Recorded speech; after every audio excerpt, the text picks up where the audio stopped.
Is everybody ready?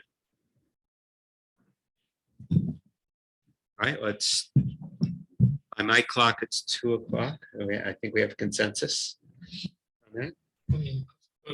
No, that one's, yeah, 2 o'clock. Okay, so. We do have, it's 2 o'clock. All right. Actually, on my outlook from the PUD, say it's, Oh. I'm 2 hours off. I still don't know why and how. Okay, but putting that aside, let me call the meeting, the regular meeting of the Kirkwood Meadows Public Utility District to order and ask Peter to do the roll call. Sure. Epstein. Aye, here. Schroeder. Here. Perot. Here. Robert here and Mediterranda. Here. Okay. Good. Got the full board. Okay, Eric, any announcements? First and foremost, I'd like to wish California happy birthday. It's Admission Day. And if anyone would like to comment, please use the raise your hand function. Okay, good. And does anyone have any corrections to the agenda or the consent calendar? Nope. Nope. Nope. Okay, then we now open up if there's any comments from the audience on an opportunity to discuss something that is not on today's agenda. Howard Hoffman has his hand up. Okay, great. Howard, you have the floor. Yeah, I sent a letter on August 12th.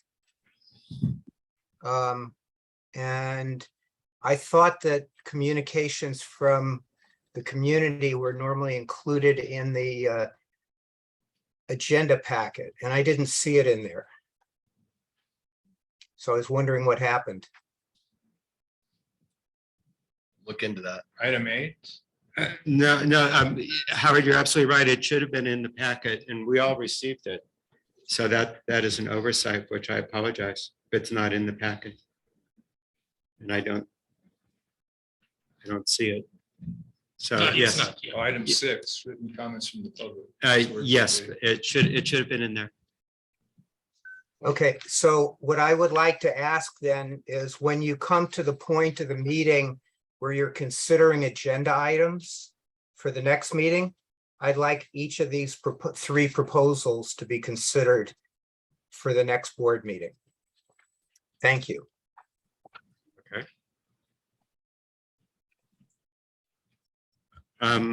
So the next item is adoption of the consent calendar. Is there a motion to approve the consent calendar, which includes the regular minutes, the reauthorization of AB 361 teleconference meetings, current consent for claims and receivables shut off report.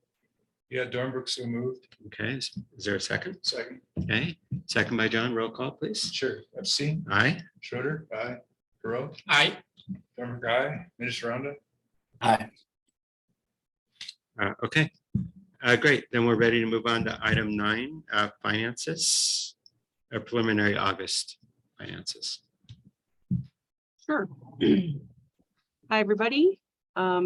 So what we have is August revenues. Really, that's all I had. I was able to get through with having the audit and being short-staffed. So those are actual August revenues. There any questions? Any questions? No. Okay. Thank you. Then performance reporting. The only other thing, back on finances, Yeah. Kelly did include the payoff for that we've been following on cash flow, the payoff for the current note that's coming due for $559,000. So that was scheduled to be paid, and we've removed the money from LAIF, and we will pay that when we receive our quarterly invoice from USDA. Right. Any questions on that? Do you need a board resolution? No. No. We already signed it. Okay. Good. And then we also have the other municipal loan. Does that happen this year or is that next year? The first part, I forgot what we called it, the 10-year loan, 9 and 10-year loans that we took out that are not Russ. Are you talking about the wastewater plant? No, Oh, then I, Kelly, remind me what they're called. Are you talking about the Bank of the West loan that we have out? No, the bonds that we did that as a public offering. 9 oh, the years ago. CF, he's asking about, COP. yeah, the COP. COP, Yeah. we don't pay that off until August of next year. Yeah, 23. Okay, I thought some of them came due this year, but I'm mistaken. Yeah, no, the only ones that that don't have that have different dates are the Rust loans because of all of the different draws we took down. The COP loan was one big loan. Okay. All right, good. Are you trying to dump your bits out of the computer? I'm about ready to. Never mind. All right, we'll discuss it later. Okay. All right, performance reporting.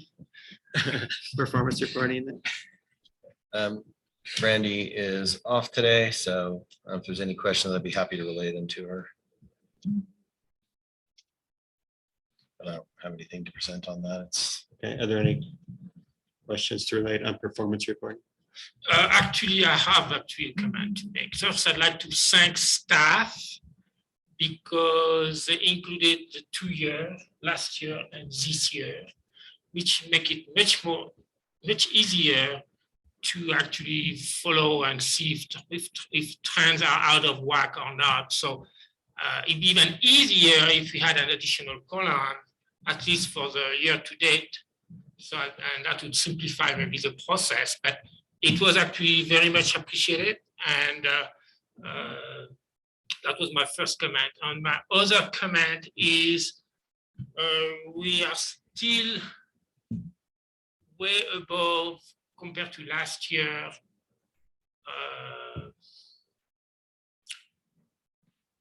Having bigger loss on electrical. And I think it's too early to try to understand. I'm very looking forward to have the analysis from the engineer that is actually working on our system. I think currently, I don't know. Yeah. And so anyway, so I think with this kind of tool, we'll be able to try to, I mean, we need to do better on our losses. And I think that's how we are going to be able to try to make sense of this stuff and hopefully in the future. So thank you for that. On the propane, we still, on year to date, how do you say that? We are still having too much charge versus what ours actually was, I mean, metered, not charged, too much metered versus what I was actually consumed. And again, let's see how it follow in the year. But if you compare to previous year for the same, it's actually very different. So again, I don't know what's going on here, but I think with having this 2 years, it's really going to make it easier to track issues. And I thank you. I thank the staff for that. Okay. Any other comments? Bob, just can we talk about, can I talk about slide 30 or page 30 of the packet as opposed to this one, or is that a separate conversation? No, that's all part of the same. Okay. I just want to make sure I'm reading this correctly, and if so, maybe any ideas of what was going on. It just looks like on that in the middle of the chart there, the 2020, what I'm interpreting as 2022 residential electricity consumption looks about 3 or 4 times more than we've seen in a typical July. And especially when you look at propane or water on the next few slides, that's right. Not quite the same. You know, it's not like over indexed in the same proportions. And I'm just trying to make sure A, I'm understanding that correctly, and B, is there, I'm trying to think about why that might have been the case, if that's just more people. Okay, it actually was not the case. Kelly and I figured out 2 hours ago that there was a mistake on the reporting on the net metering, which caused a large amount of kilowatts to show that weren't really there. And this pulls the data from the same place. So we couldn't correct it in time for the board meeting, but it'll be corrected. Okay, so it's an artifact. Yes, where it comes from, just so you want to know, is if you report, there's just a case where one of the accounting systems puts in a number that has to be removed. manually, and it caught it late and it wasn't removed.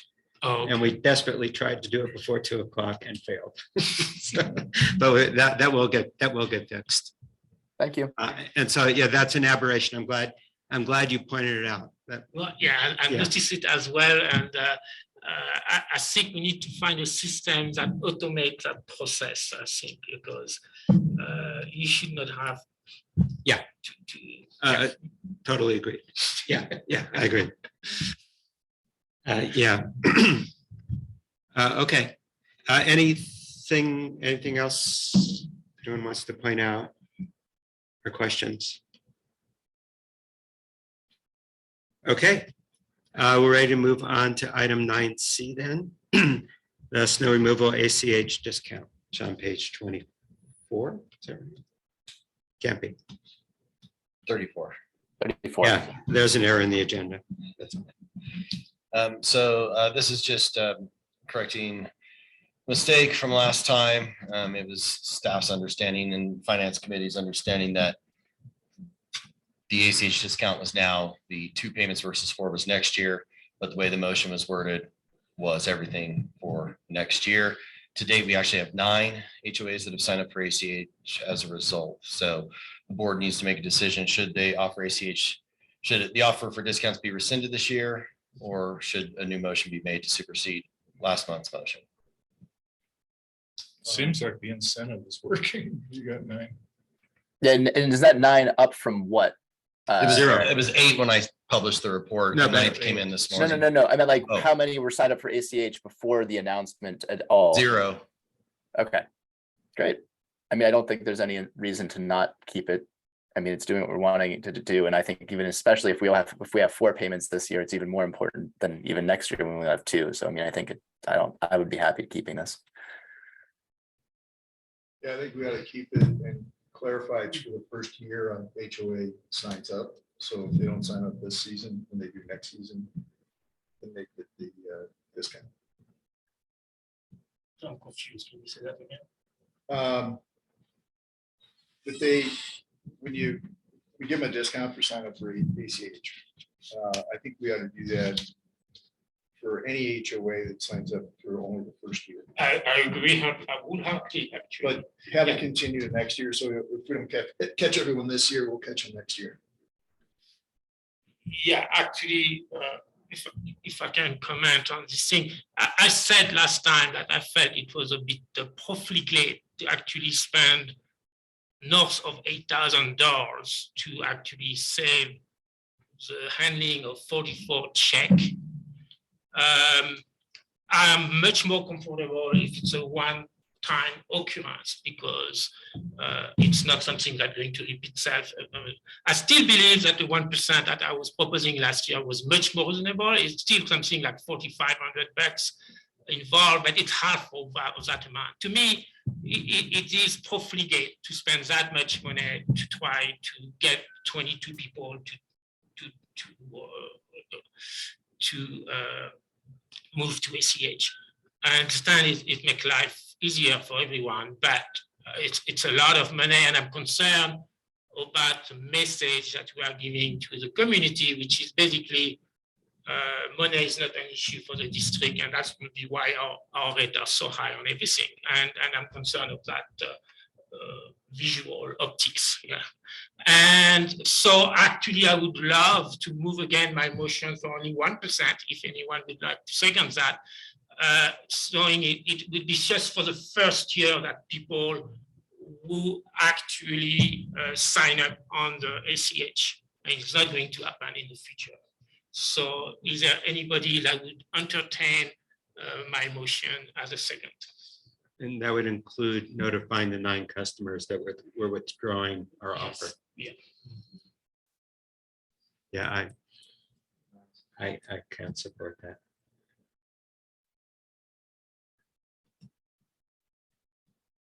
So the staff recommendation to rescind or the proposal, I think that's on the table from John, is to clarify that it's being offered the first year you sign up for ACH, you get a discount, and subsequent years you don't.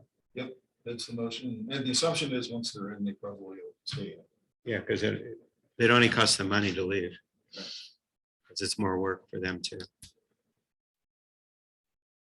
Okay, any discussion? I mean, I guess I just, this is something that I'm glad we're having this conversation in some ways, because I guess I had actually been on the impression that the percent discount that we're providing would be annual for every year that they are subscribed with ACH, not as a one-time benefit. So I want to make sure that all of these details are then codified in how we're talking about this. And so it again is in the first year that you sign up for ACH, which is either this year or next year, that is the only year in which you will get a discount. And then all future years, you will have your normal bill, even if you're on ACH. Is that correct? Yep. Yeah, does that make sense, Eric? Yeah, we can definitely do that. Okay. Okay, is there any further discussion? It just needs to be a motion. We call for. Well, it has to be a motion, and then it should clarify it's for this year to begin this. Yeah, so motion that it begins this year. It's a one-time discount for the year that HOA signs up for ACH payments. Okay, is there a second? Okay, I'll second it. All right. Abstain. Can we have discussion, or is that? Just a Yeah, second, sure. there's still Go discussion. ahead. Okay. I guess my only question was, again, going back to what I just said, was I had been under the impression that this would actually be ongoing, not a one-time. And I'm just wondering, we would benefit at some level to motivate people to continue to be on this, perhaps not at the 2.5%. Is there a justification, or does anyone have any thoughts of maybe having it being 2.5% for the first year, and then some percentage maybe lower than that, non-zero basically, to ongoing to continue to incentivize? That would be my only discussion point on this. But I think the comment I would make on that is, first of all, I agree with Bertrand's concern is we should minimize, there's a convenience and we should minimize what it costs us for that. And it's also my experience with ACH on all of our other accounts that when someone signs up, they never leave. for sure. So I don't think they need an incentive after the first year. Well, and then if we don't get a good subscription, or if it falls off in the future, we could always do another program. Yeah, Fair and enough. we're not tied in. Fair enough. Sounds good. So that would be the arguments, I think. We're doing it that way. Okay, any further discussion? Any comments from the audience? Answers? No? Okay, then let's call for a vote. All right, Epstein, Aye. Schroeder, Aye. Perot, I still think it's profligate with such a huge amount of money for 44 check. And so I'm going to vote no. I think 1% would have been plenty, but obviously I'm the only one thinking that. I do, that's it. Yeah. Minutes Rhonda. Aye. Dornberg, aye. Okay, so it passes 4-1. All right, and appreciate everybody on that. We're now ready to move on to item 10, General Manager's Report. So may I make one comment on Sure. this ACH thing? And actually, it's a general, I mean, it could apply to that as well. Is there any way that the district has a mean to pay by EFT, not by ACH? I know we don't do that now, but the advantage of EFT versus ACH is, I mean, you're going to may think it's a disadvantage because people have to do the payment each time. It's not automatic. And I think some people don't sign on ACH because of this automatism, and they are concerned they are losing track of things, payment, accounting. And I know several people, actually, Caroline Scott mentioned that she would never do that. And I think many utilities allow people to pay by EFT, not ACH. Meaning you go online, you put your check, and that goes, it's also automatic. There should be no fees for the district, no fees for for the thing. And I think, is that something that the district could look at? What would it take for us to be able to offer that? And it's the same thing actually for the snow removal project. Okay. Kelly, do you want to comment, or it's not beyond on the our scope agenda. of this? It's So beyond the Yeah, scope of it's that. not- we'll agenda. calendar it for, Yeah. we'll investigate it and then Yeah. calendar That'd be our it if discussion appropriate. thing, yes. Yeah. Well, I mean, yeah. Okay. Yeah. Understood. Okay, so we'll move on to the general manager's report. As most of you know, this week was pretty hot. The grid did experience rolling blackouts despite what Cal ISO says. PG&E did implement them in Amador County, as a matter of fact, as I'm sure Supervisor Brown knows. The district, in response to the requests from Cal ISO and CEC and CMUA and Aqua and the governor's office, we shed our load every day for every EA alert. And so we did shed 100% of our load, went to generators. Generally, it was from 3 to 10 every night or 3 to 9. Today, Tommy or I will know if it's going to be 5 to 6. And we are eligible for reimbursement potentially, which we have submitted for shedding 100% of our load. So that was done. Any questions on that? The reimbursement is our generation costs. The reimburse, no, it's per megawatt hour. They have a set cost they reimburse, which I believe Tommy's on here, but I believe it's more than what our costs are.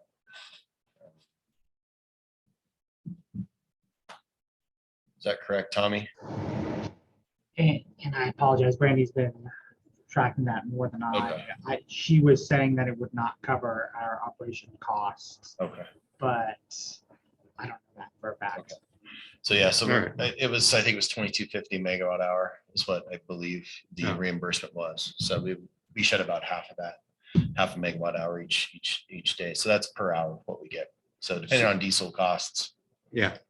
So we have applied for reimbursement, whether we get it or not, because we are, is it truly a backup generator is the question and how it's considered, but all Arab Resource Board requirements were waived by the governor's office. So we were able to operate. We did reach out to Great Basin to let them know we were going to do that, and they did not respond. But the governor's executive overrides. So if we have any issue, we'll go back to that. Okay.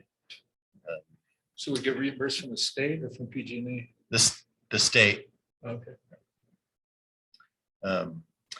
So we did, we had the TriTac today about Loop Road. We talked about that last month. I think we came to a pretty good agreement of how we can proceed on that. So looking forward to getting that implemented and tracking it through the winter with the help of Vail staff who are very accommodating, and we appreciate their consideration of district concerns to protect our infrastructure and operations. So we appreciate that. So I don't know, Matt, if you Eric, wanna- can you elaborate a little bit on that? Because I think last time you said it was what, 67 spots on Loop Road? And Yeah, I'm 65, kind of yeah, curious what was the kind of general agreement? Yeah, or where so we're it's going with that? down, yeah, sure. So it's down to 65 spots, and Matt, I'm gonna allow you to talk just in case you wanna hop in here and correct anything. But so 65 spots, our concerns had to do with stormwater runoff, which will be addressed. Vail will be looking at a stormwater drainage plan for all of Loop Road over the next year, and then with implementation of said plan over the 3 years from now. Additionally, they will, on days that we need it, they will block off the parking that's of immediate concern to us, which is directly across from the maintenance shop. They will do their best to keep that blocked off from people during our high operational time. So if we have 5 foot of snow on the ground and we're running all 8 pieces of our equipment, they're going to do their best to not have that parking directly across from us. So that's helpful as well. They agreed to put bollards or protective things around our facilities that are impacted by the new parking. Matt, anything else I missed on that? On the Loop Road portion, no, I think you got it all covered. Thanks for kind of working through all that. Yeah, no, very much so. And then we'll be checking in. I guess the other thing is we'll be checking in with their staff with great regularity, and them with us with regards to how it's working. So. And So- Eric, can I ask one more question? I think, correct me if I'm misinterpreting this, but the last time you reported on this, it sounded like the proposal in general was a bit of a surprise to the district or to you. is that if I'm incorrect on that, please let me know, but is just in terms of the general communications that you just alluded to, a part of that to make sure that there's a little bit more foresight or planning and communications along these sorts of things? Yes, yes, and Greg Kiskinen is committed to making sure, giving us as much notice as we have as possible. He says there's no more parking plans in the next year, so that's good. But there'll be other stuff that comes along.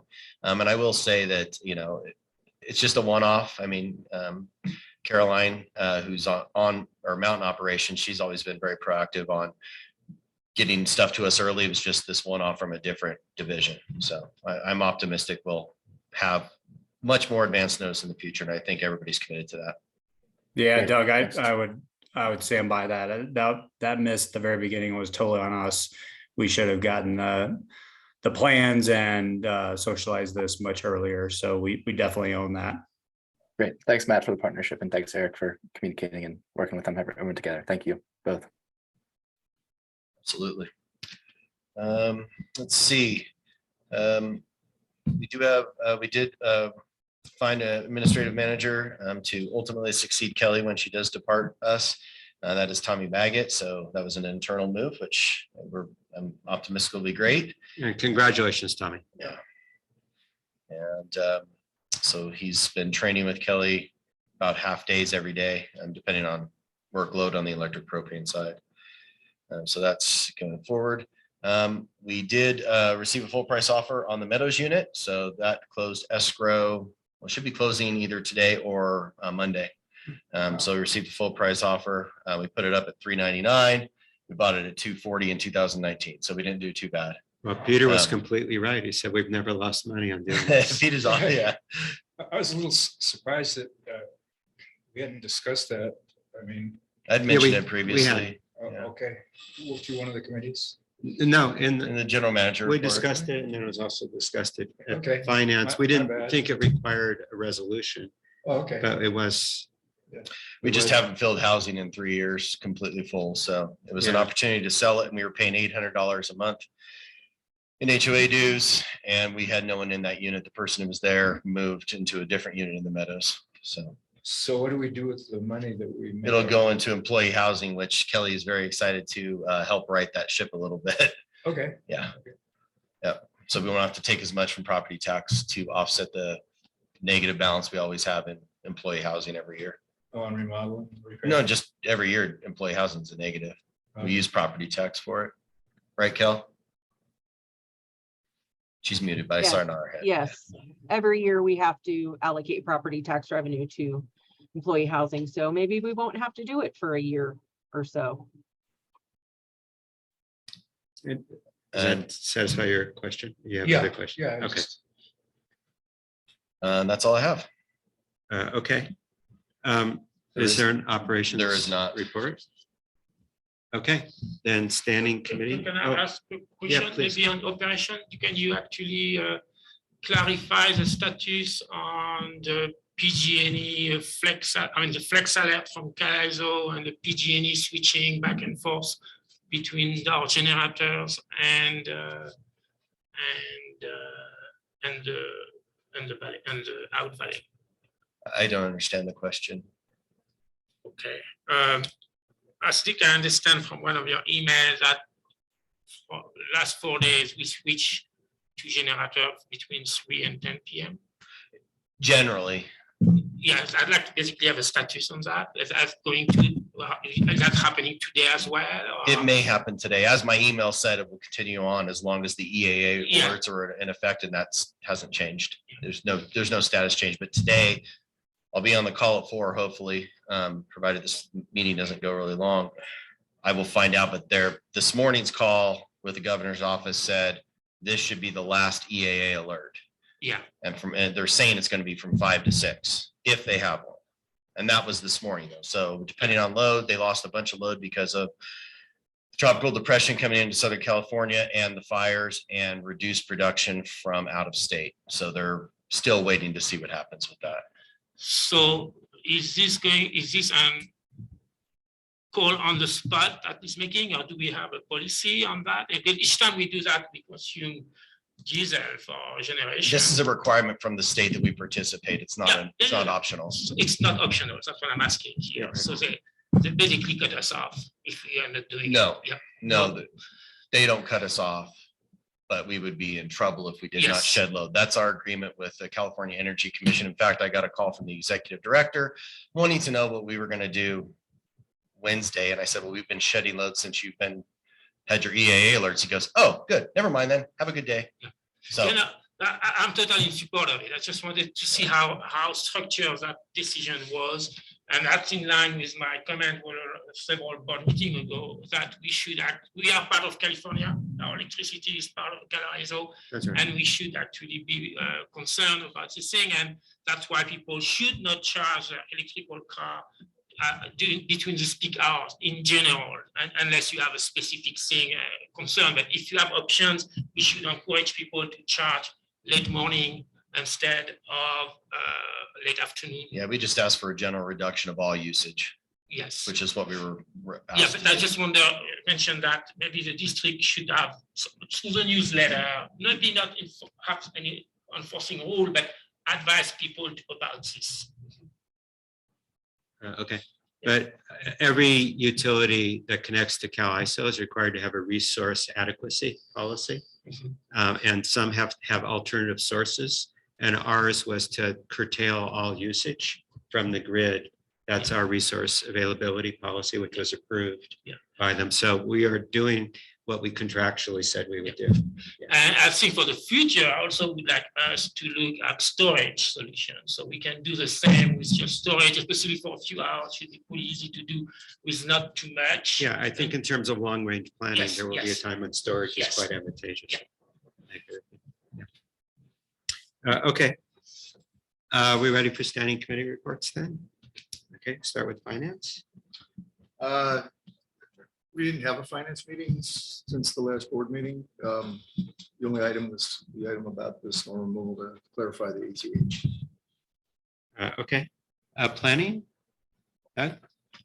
Planning also did not meet since the last board meeting, but we'll be meeting again in a few weeks to discuss continuation of topics that were discussed earlier around public benefits charge and some of the programs around the electric rate.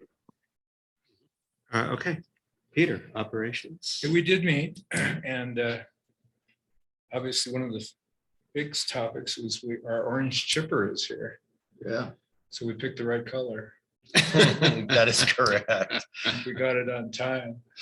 And That's true. It would have been 2-week delay. Yeah, I'm actually it's more visible. So I think I'm all for it. and the crew used it already, didn't they? They've trained on it. Oh, They've they just trained did on a it, training yeah. session down in. So there's some big chip piles Wintergreen. along If Meadows they did, Drive. I'm unaware of it. Oh, okay. Yeah. I know Unless it Amador was- County, Unless it was Amador. Amador County's program also came out again. So Oh, it could is have been is that. that right? So they maybe did Wintergreen? I don't know. Somebody did Hmm, some okay. chipping down there. I thought that was- Anyway, chipping or us. Yeah, Yeah. and so that's good. And the Firewise Committee, if you look out the window, you can see the pile that the Firewise Committee volunteers. There were about 20 of us. Over Right, there? John? And we cut a bunch of branches there by Edelweiss and got rid of a lot of the dead foliage. So the whole lot between Sentinel 7 parking lot Where all the the snow way cat, to over where the snowcat all the was. way to Edelweiss has been trimmed about 8 and 12 foot. Yeah, It looks much nicer. right. And And it's it's much better. it's just really good to have Yeah. people, volunteers. Yeah. Yeah. There was about Contributing. 15 people, 20. 20, Yeah. okay.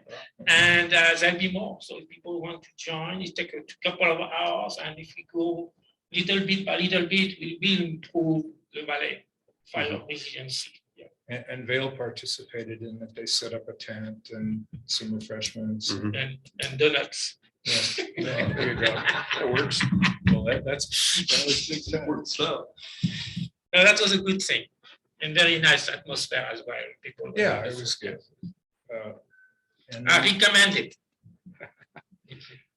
and also we had the Firewest Committee had their last webinar of the season. That was fairly interesting. We had botanist, give her her feelings about what's causing all the red fir trees to die.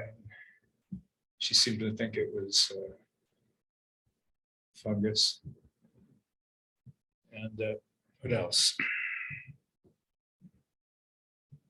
I think that's about it. The communications committee did not meet. Okay. And personnel did not meet since the last meeting.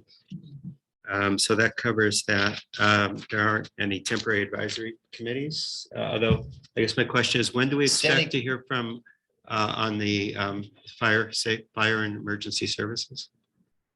Report? They're waiting on the tax rolls and information from the respective 3 counties.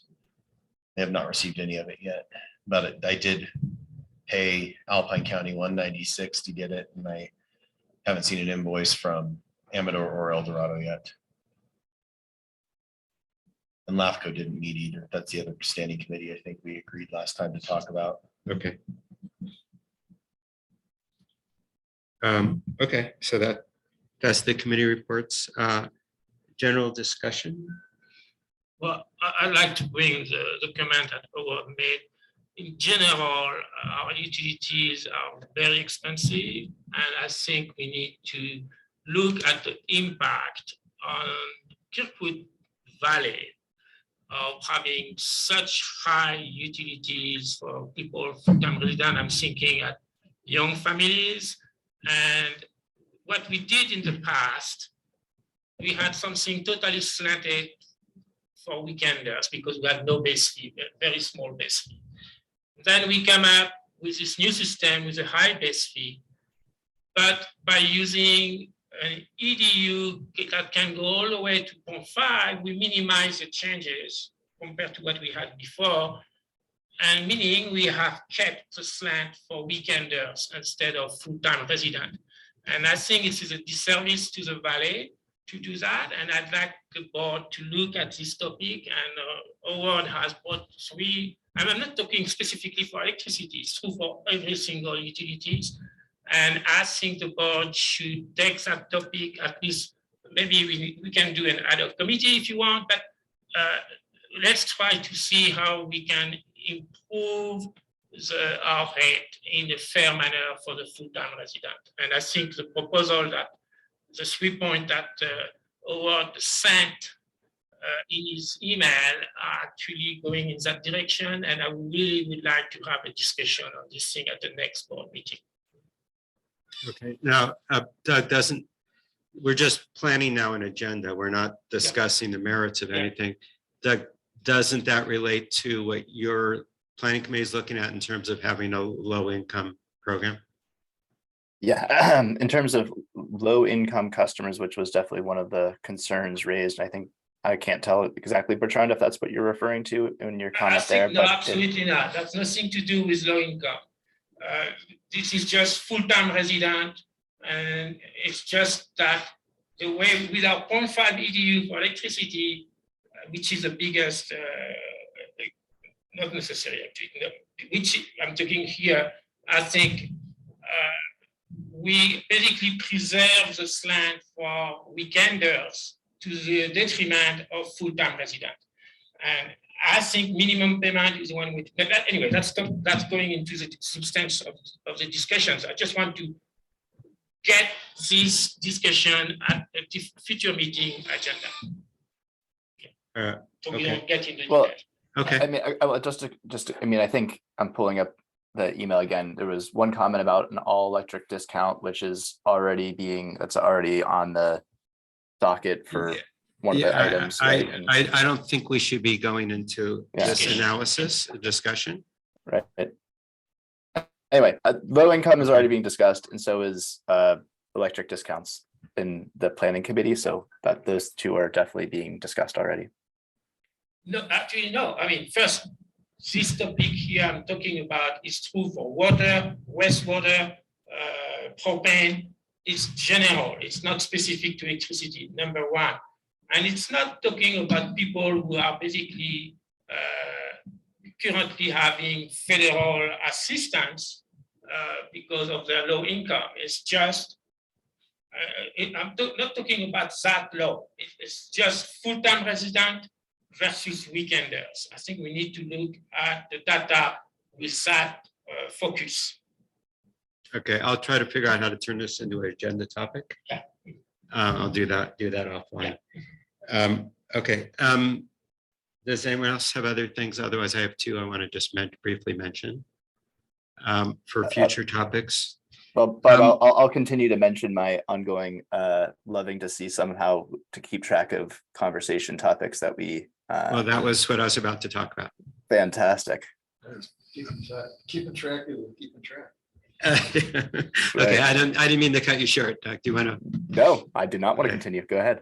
All right. So there's two things I think we should, that I'd like to bring up in the future when there's more of a specific plan. One is, I think when various ideas come up, we could potentially have a public visible calendar of planning things. So for example, we do have, our next electric rate plan is on a certain date. And if there are ideas that come up, we can mark that they'll be scheduled for that discussion. So we can organize what we're doing along the lines of when we plan on doing it. And then that's visible. So if people bring up ideas and we slot them into a time period, they can see that they're there and not that we just, so that's one idea that I'm thinking about and figuring out what that could look like, and it would just be visible on the website, either searching by topic or by event. So Yeah, I like that idea because I think it just causes angst and things like full-time resident charges should be reviewed. Well, if they're putting that sort of format, then you'd say, okay, that's being captured, and here's what it could actually be acted on. yeah, And then it's the public, whoever's interested in that topic doesn't have to keep chasing it endlessly, right? Because they've got some sort of calendar they can work to. yeah. So I'll work with staff on something that's concrete that we could agendize at a future board meeting.